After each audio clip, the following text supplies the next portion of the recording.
Welcome to the show. I'm Carole Jean Whittington, your host of Beyond Chronic Burnout. I'm the Chief Energy Officer here at Whittington Wellbeing, where we talk and help all people get through burnout, to get out of burnout, to stay out of burnout, to live your passions and your dreams in the world, because you, my friend, make a difference.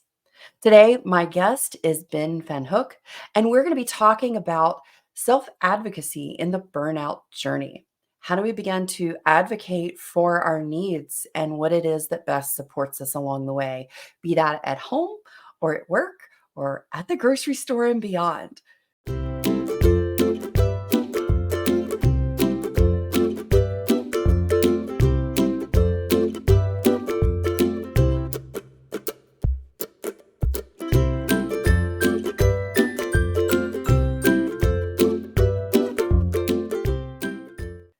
My guest, Ben, is an ADHD master's student at George Mason University. He currently works at the Organization for Autism Research as their community support coordinator.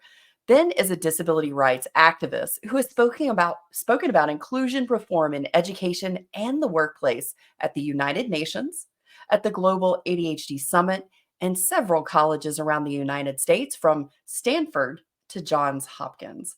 I'm really excited to have Ben join us today. Ben, welcome to the show. Yes, thank you so much for having me. It's an honor to be on, and I look forward to having this conversation with you. Oh, it's always great to chat with you, Ben. We always have something fun to talk about, and you have always just such a great energy about you, and I love to have a conversation. When we talk about burnout, I think we got to kind of talk about what burnout is for you so that our audience has a point of reference and a place to kind of align with, hey, this is something I can relate to, because, so often we get these portrayals of burnout, but they don't always match with our experience of burnout. And so I think it's so important for each guest that I have on the show to share what burnout and what that experience has been for them. So, Ben, share with us what burnout has been for you, my friend. Yeah, for me, burnout happens when I'm feeling very intense emotions. Sometimes these emotions can be very overwhelming, and I just can't really function properly. A really good example happened about a month ago. One of my best friends passed away due to ALS, and for the longest time, for like 3 weeks, 4 weeks, I just entered this stage of burnout where I couldn't really do my work. I wasn't really able to concentrate, and I began to shut down. I wasn't able to function as properly. I wasn't able to even get out of bed most days. I wasn't able to take showers. There'd be like 5 to 6 days at a time where I would just lie in bed, not take a shower. I would struggle to even get up to eat, and it would just be really difficult. Like I'd just be glued to my bed. I'm not even doing anything on my bed. I'm not like listening to music, or I'm not even on my phone. I'm just sitting with my thoughts, trying to process and comprehend my emotions. And as a result, I just don't really get anything done. And I also don't really feel better at the end of the day. I still feel worn out, even though I'm sitting in bed, not really doing much, because I am doing a lot, like internally. I'm doing a lot of processing and a lot of emotional work. And sometimes it feels like I've just climbed Mount Everest, or I've just run a marathon at the end of the day, even if I'm just sitting in my room doing nothing. So it can make basic functioning really difficult. When it comes to different tasks like going to work or going to the store or doing basic chores like cleaning or washing the dishes, it can also affect that, because I just don't really have spoons to do some of the most basic, some of the smallest tasks I otherwise would have been able to do within like 5 minutes. So burnout can really impact me when it comes to my basic overall functioning. You've brought up a couple of things that I think are really important to talk about when we're sort of diving into the variations and how each person can experience burnout. And what you were saying is, it's this emotional, this high intense emotional experience that can cause me to shut down and burn out. And even though my physical body isn't doing a whole lot, of activity, my internal thinking, my brain, the processing, the energy I'm expending in what people can't see is tremendous. And I think that gets overlooked a lot because somehow it's got to be a combination. Somehow you have to physically expend energy as well as maybe mentally or emotionally expend energy, but sometimes it's just that one area that can be the biggest energy drain. And I think that's such a good place to kind of talk about how do we begin to advocate and help share what this experience is with somebody else, because everybody's experience of burnout or distress, the negative form of stress that sort of really drains us, can be different. So I mean, Ben, how do you start to communicate this? Like, how did you start recognizing this for yourself first? I started recognizing it, I think, when I stopped responding to messages. I was off of LinkedIn for a few weeks and I just wasn't really able to get out of bed. And I wasn't really able to even work a full day, 8.5 hours at my job.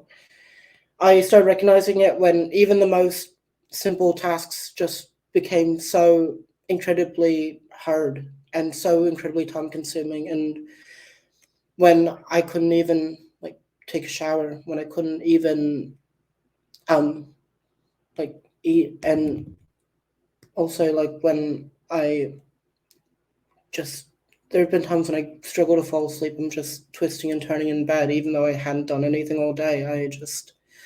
I'm unable to fall asleep because the thoughts can be so pervasive and the thoughts can be so overwhelming that I'm just thinking about them all night.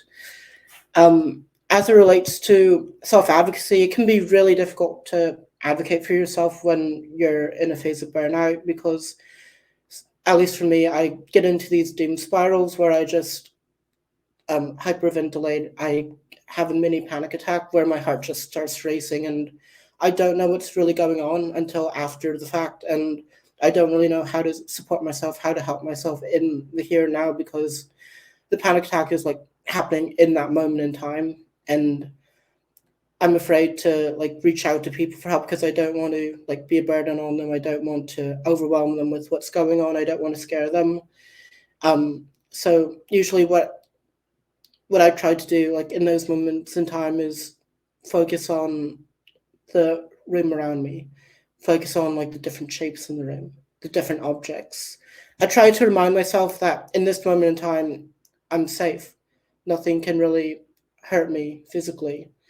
And sometimes I have to force myself to get some water, even if I don't have the energy. I have to tell myself the only way we can get through this is to get some water and maybe walk around a little bit, pace the room, and see if you calm down in a few minutes. So it can be really difficult advocating for your needs when you're in this burnout period or when you're in a shutdown, because sometimes you don't really know what's going on. You don't really know what's happening as it's happening. You only kind of understand what it's like after the fact when you are able to look back on the experience and then just comprehend and process like what just happened 5 minutes ago, what happened 10 minutes ago, what happened yesterday, and how could like how could this have been avoided? How could this have been prevented? So self-advocacy in the moment in time can be really tricky.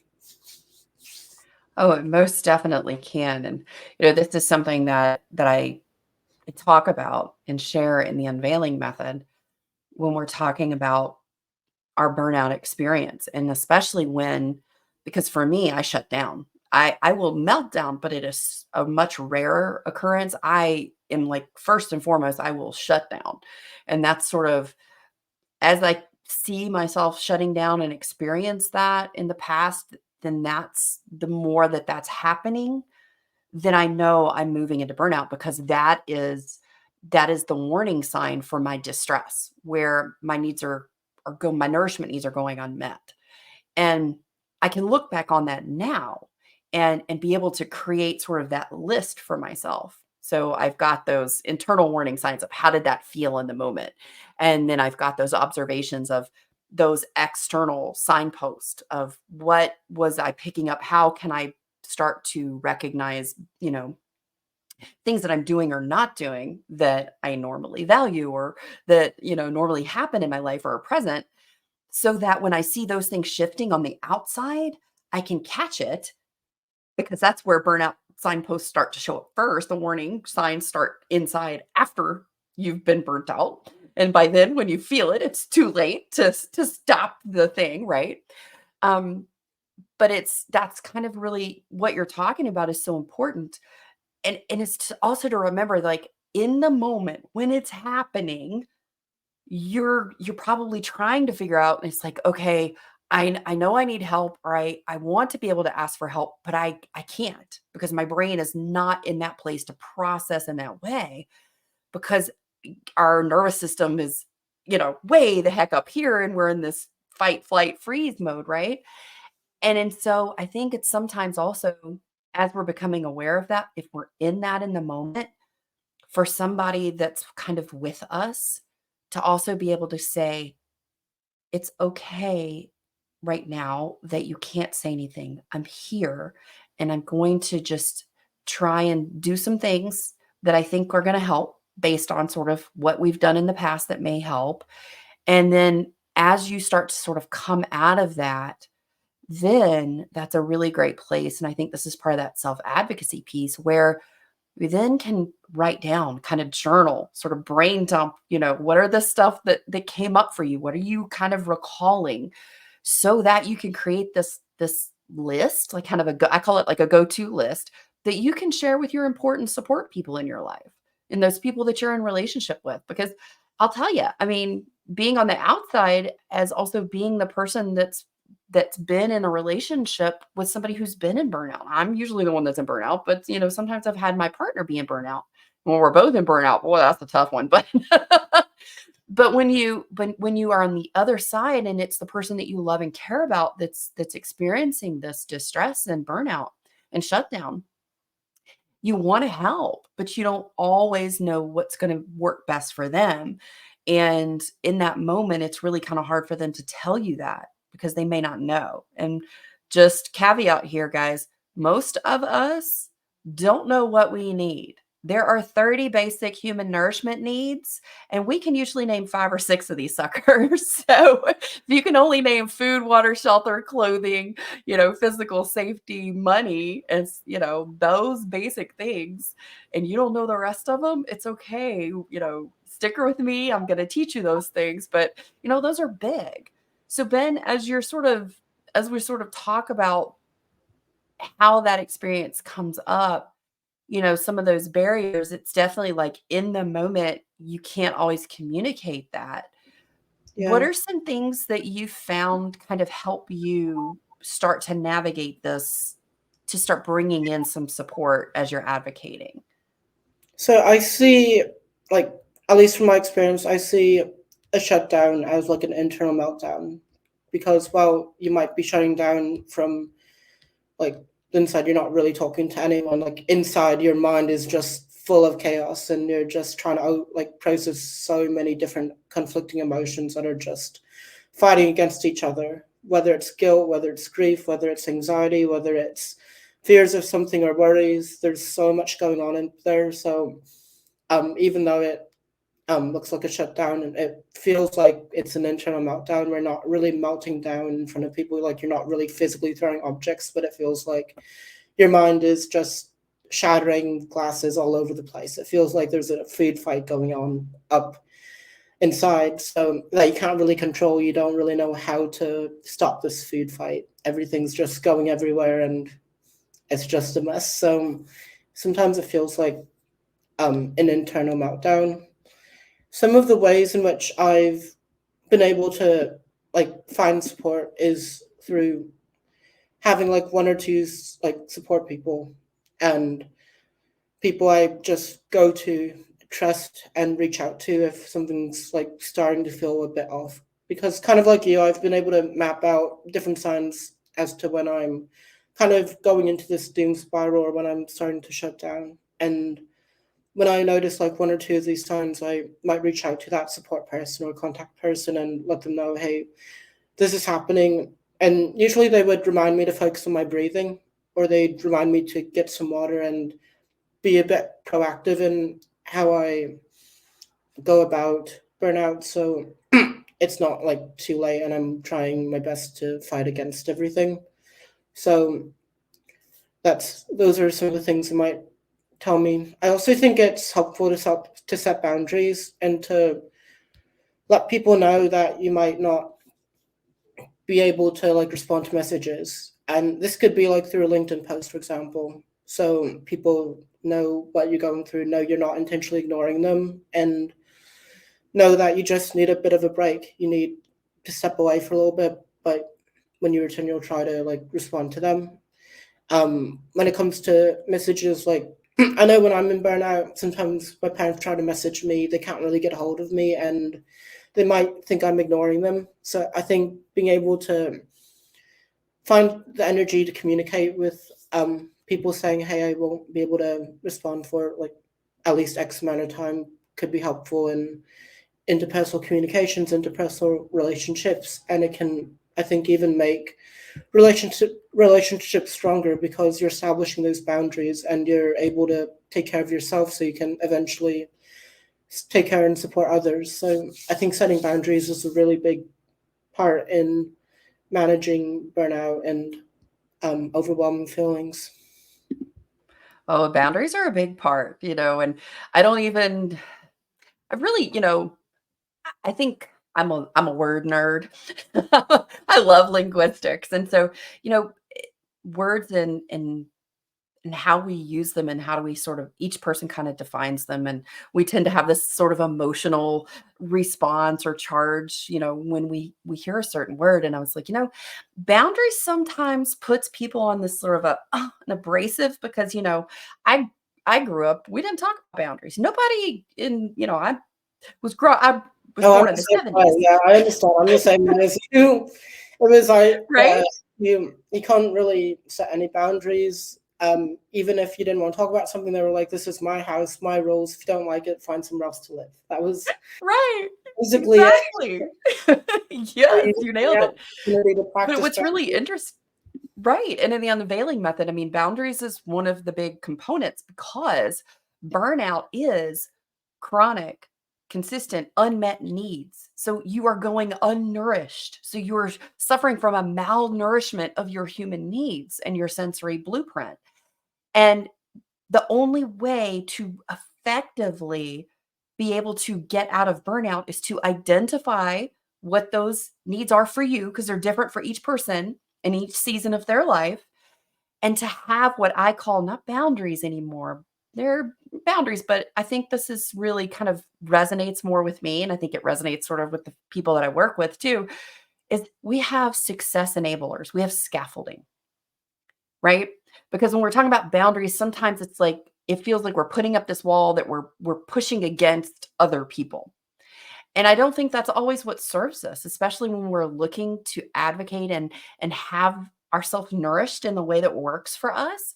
But we also have a responsibility not just to ourselves, but we have a responsibility in the sense that we communicate with the people in our life, because we can't just run around going, okay, well, I'm putting up this boundary and, don't talk to me, don't expect me to message you back, kind of thing. Because then that doesn't really serve anybody. And I love how you approach this, because it's kind of like, I'm going to reach out. I'm just going to put a little post out there. I'm going to let people know this is where I can kind of manage my energy in the moment. I can communicate with the most people and with the least amount of like effort, but still be able to go, hey, I'm acknowledging that, normally I'm responding and things, and I'm not right now. And I want you to know kind of what's going on. But it's also stepping into that bravery, that vulnerability, and that courage to go, I'm not okay right now. And this is what I need. And that's huge, Ben. Like, that's really big. Yeah, it can be really scary setting boundaries, and I think a lot of that is from trauma in the past and people saying it's disrespectful to set boundaries, or it's selfish or self-centered to think about yourself. And then there's some people who just tell you, why don't you think about other people for a change? And it just, growing up, I just always learned to bend over backwards, to not set any boundaries whatsoever, and to just accommodate others as much as I can, even if it causes me to like burn out, even if it causes me a lot of stress or to be overwhelmed, because there have been many times where I've had to cancel my own plans for the day because someone scheduled a last minute meeting, or there have been times when people cancel last minute without letting me know what's going on. There have been times when I really didn't want to do something, but people would just tell me, usually these people would be my parents, they'd be like, you have to do it because it's the right thing to do. Think about how other people would like react in the same situation. They would also try to guilt me by saying, just remember your decision the next time you need something from them. So they tried to instill in me that boundaries and like how we act is always transactional, and it's always like an eye for an eye. If you do this, they're going to do the same thing back in the future. They're going to hold this 10-year grudge on me. From the time I didn't really want to go to like a movie or something. So that's kind of how I grew up, in the situation in which I grew up in, where we weren't really allowed to set boundaries, we weren't really allowed to talk about boundaries, and boundaries were just seen as disrespectful. And as I've been talking to more people in the disability community, I've been learning that boundaries are essential to living your everyday life, and that we can't really function as a human being without setting these boundaries, because we need to take time to care for ourselves. And the way it's often been framed to me within the disability community is that you can't really help people if you yourself aren't 110%. And by helping yourself, you are helping other people, because you are giving yourself the energy you need to, let's say, create posts that inspire people, or create different presentations that can really inform and educate people that you may not have the spoons to do if you didn't set those boundaries in the first place. So as I've been doing more disability advocacy and meeting more people within our community, I've been able to kind of reframe how boundaries, how I see boundaries and what boundaries are, which have been really helpful. Oh gosh, it makes such a difference. And I had a mentor share with me one time, and this really changed how I felt about boundaries, because I always grew up in a similar way to you, Ben. It was like, yes, ma'am, no, ma'am, thank you, and please. And you do what you're told, and you don't disappoint or let anybody down, even if you're miserable and you just push through. If you said you're going to do it, by golly, you better do it by hook or by crook. If you got to drag yourself over the finish line, kind of thing. And to the detriment of myself. And I think that leads to a lot of self denial. We begin to check out of our bodies. We begin to, even though we may feel these really big of feelings, we may be absolutely exhausted, we push it down. We put it behind a wall and we say, not now. I'll maybe deal with you later, but I can't deal with you because I got to keep going. I can't, right? Or I should. That's just And me right now, just having to keep going, feeling really unproductive and really guilty if I take a break, feeling like I'm letting people down if I don't respond to their messages, feeling like I'm just slacking off if I'm like lying in my bed, not wanting to do anything. And that's, I guess, kind of how I've been raised to feel when I'm like feeling down or unproductive, or I've been um, or I feel guilty for feeling negative emotions, and just kind of just try to deny their existence, or say, hey, these people have it worse than me. My emotions don't really, they're not as bad as it could be. So in a way, how I've been raised has taught me to implicitly gaslight myself into believing my emotions don't matter, because different people might have it worse or might be in a worse situation from me. And I think that self denial, and I think that gaslighting has come from not being able to feel my emotions, like as a child, or not being able to express my emotions, or being called over dramatic or attention seeking if I feel anything negative. That's always how my parents or how teachers or peers saw me, if I ever broke down crying, or if I ever um, tried to come to them with genuine concerns, whether it's depression or loneliness or friendlessness, or how do you do this, how do you do that, they'd either call me over dramatic or they just tell me to figure it out on my own. And I wasn't really able to establish that trusting relationship in which my emotions, I began to feel confident within my emotions. So I've always been questioning if my emotions were real or if my emotions were appropriate for different situations. So um that's kind of the household I grew up in. Yeah. And what led to how I started to change the way that I felt and thought about boundaries was my mentor asked me, said, Carole Jean, how can anyone ever respect your yes if they never hear you say no? And boy, did that hit home. It really hit home. I had to really think about that. It didn't make sense to me at first. I had to really think on that for a while. I had to sit with that. How can anyone ever respect your yes if they never hear you say no? And just by the way, folks, no is a complete sentence. No, period.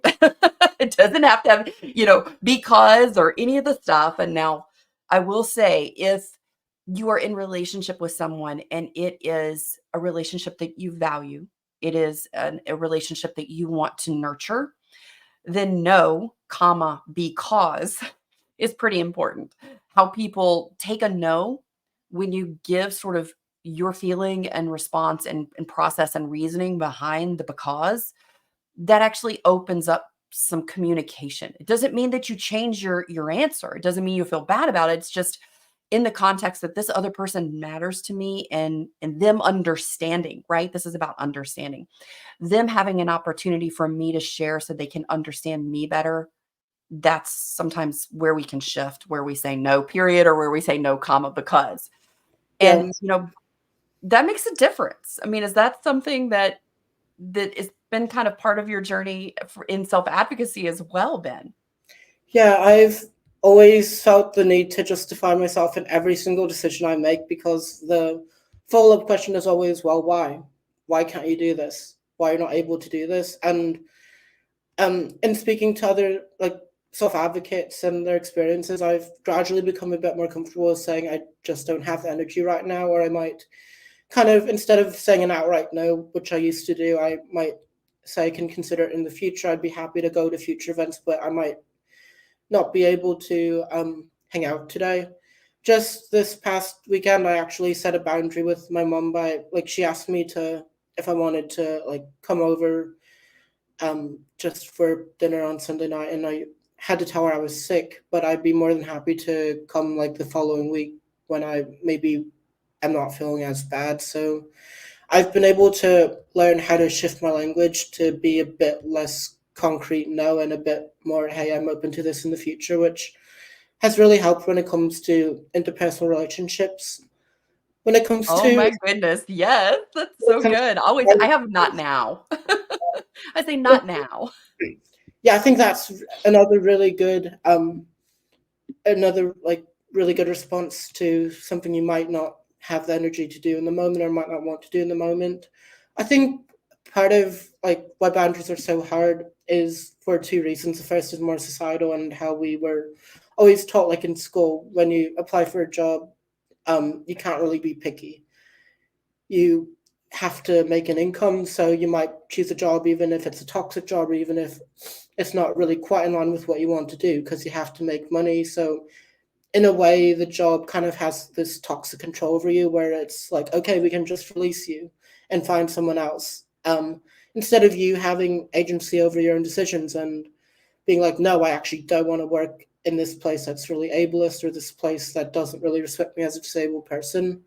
I think society just trains us or teaches us to like be grateful for the bare minimum, be grateful you even have a job. Some people are unemployed. Well, a lot of people are. 85% of the autistic community is unemployed. So they just teach us and guilt us into being grateful for what we have and to like not really complain about our situation because we have better than other people, when in reality we should be able to feel our own emotions and we should be able to set our own boundaries and be like, no, I really don't want this in, I really don't want to be treated like this in this job. I want to be treated with respect. I wanted to be accommodated for like my own individual needs and differences. Um, so that's the first reason. I think it's more societal, and society treating us like we should be grateful for the bare minimum. And the second reason, I think, is RSD. Like, rejection can also be a really powerful and influential factor when it comes to setting boundaries and the lack of boundaries. A lot of times when I tried to set boundaries as a kid, I was always rejected by my peers. No one wanted to hang out with me. They thought I was really strict. They thought I was really mean just because I said no quite a bit. They oftentimes thought I was way too honest. So as a result, I didn't really have any friends, and I grew up not really having too many friends because I set these really stringent boundaries on people. And there were times when I just really didn't want to do something, and I just let people know, hey, I don't want to do this, and then they never invited me to another event ever again.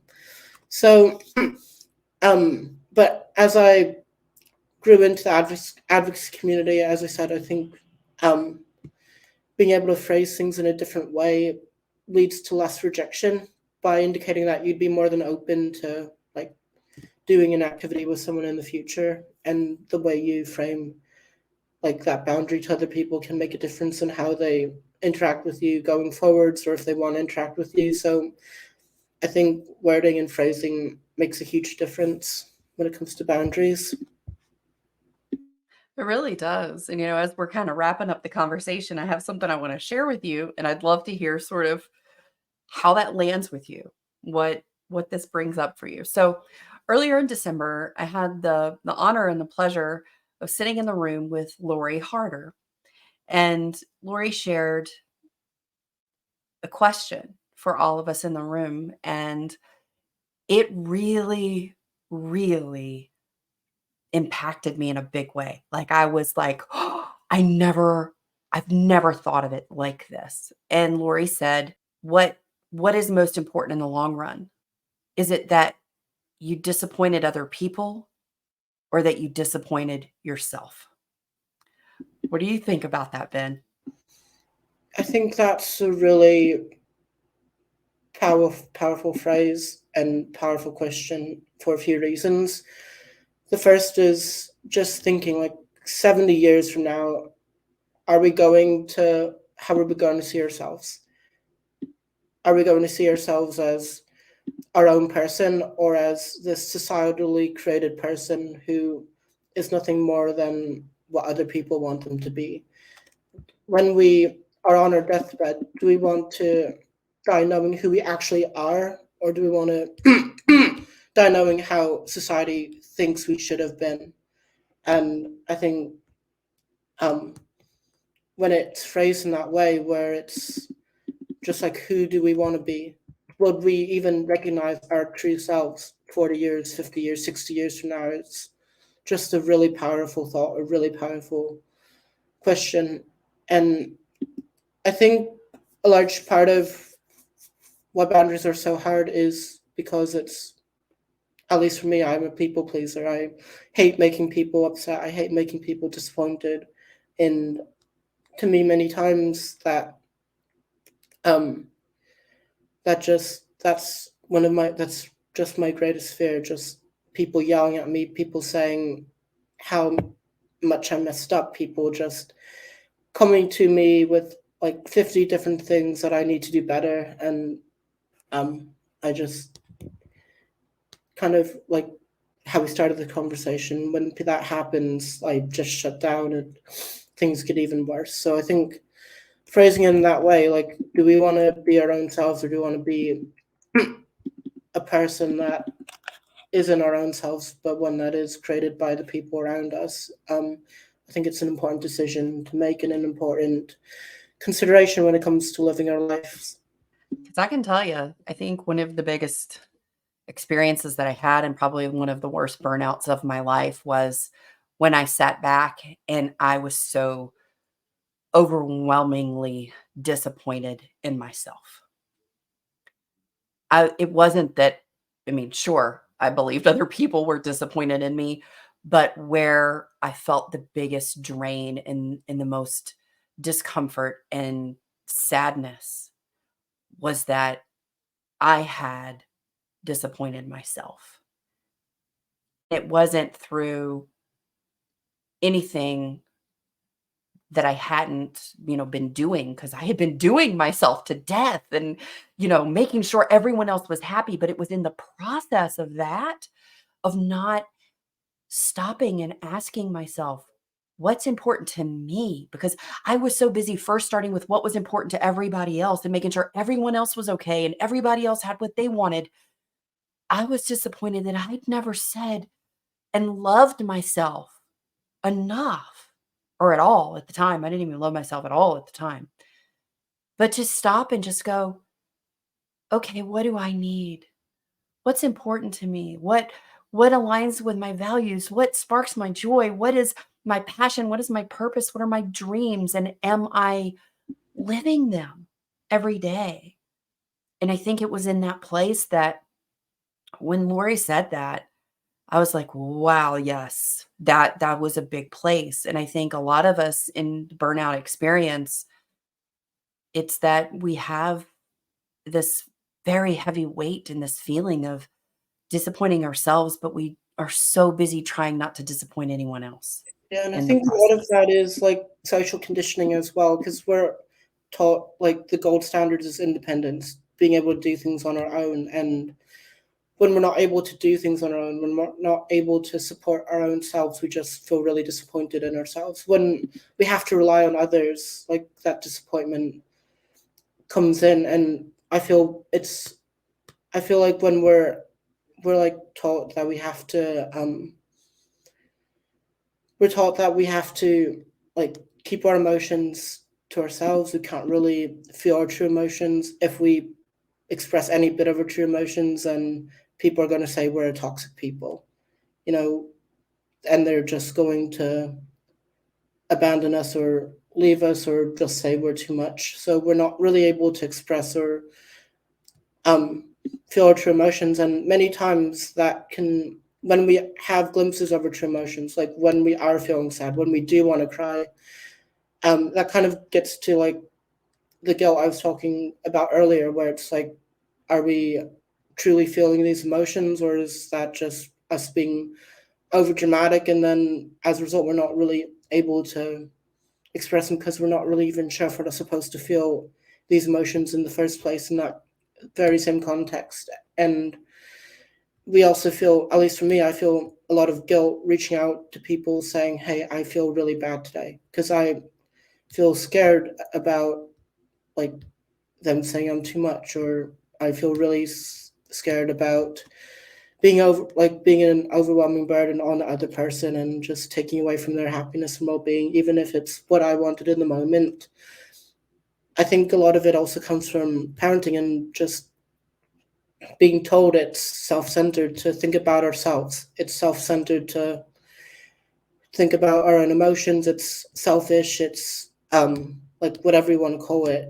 Um, Arrogant to like put our needs first and our emotions first. I was always taught to put other people before me, and I was always taught to put other people's feelings and think about how other people would think for once or would like feel for once. And I was always taught to just put others before me, and as a result, I just always pushed my emotions aside, deemed them unimportant, and I think that in the long run was really harmful because I wasn't able to see how important my needs truly were when it came to my emotions and like how I was feeling in that given moment in time.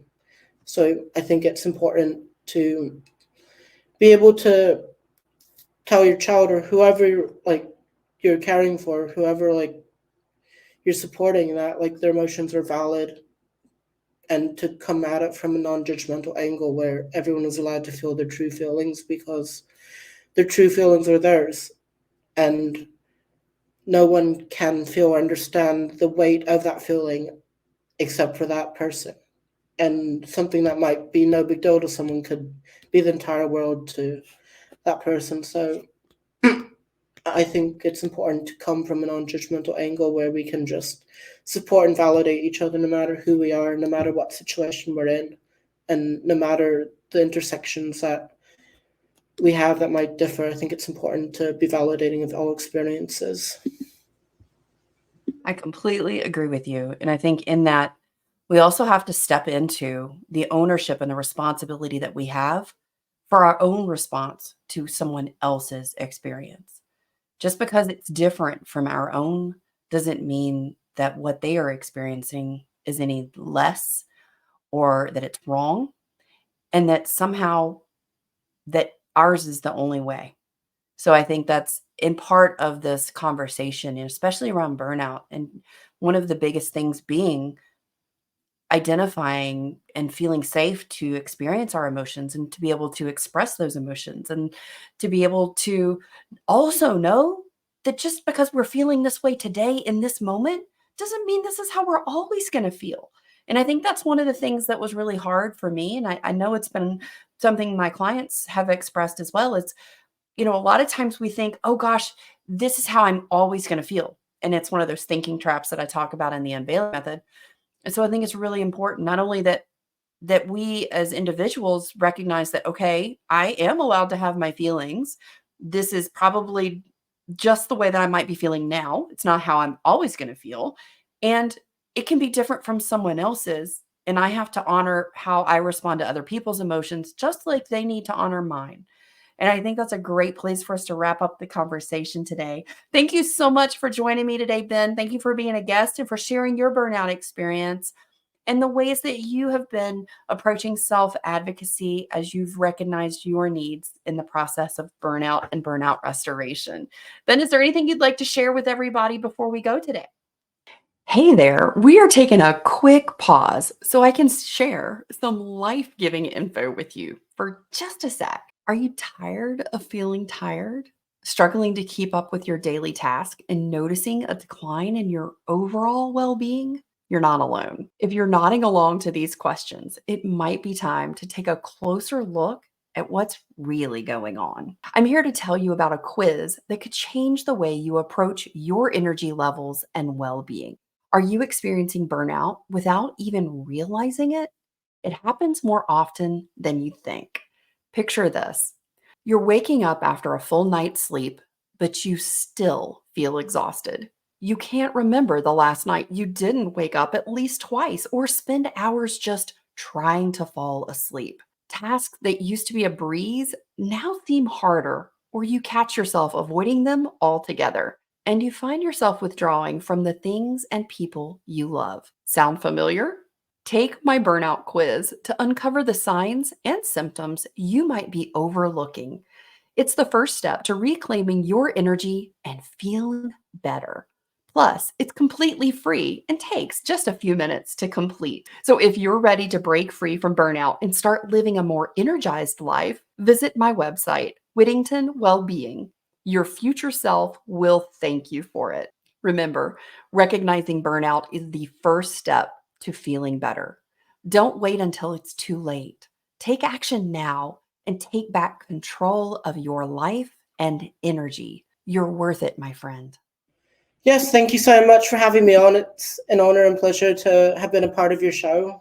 If you want to connect with me, I'm on LinkedIn, and my LinkedIn name is just my name here, Ben VanHook, Ben space VanHook, and that's where I do most of my advocacy work. Thank you so much for having me on again, and I'd love to continue this conversation in the future.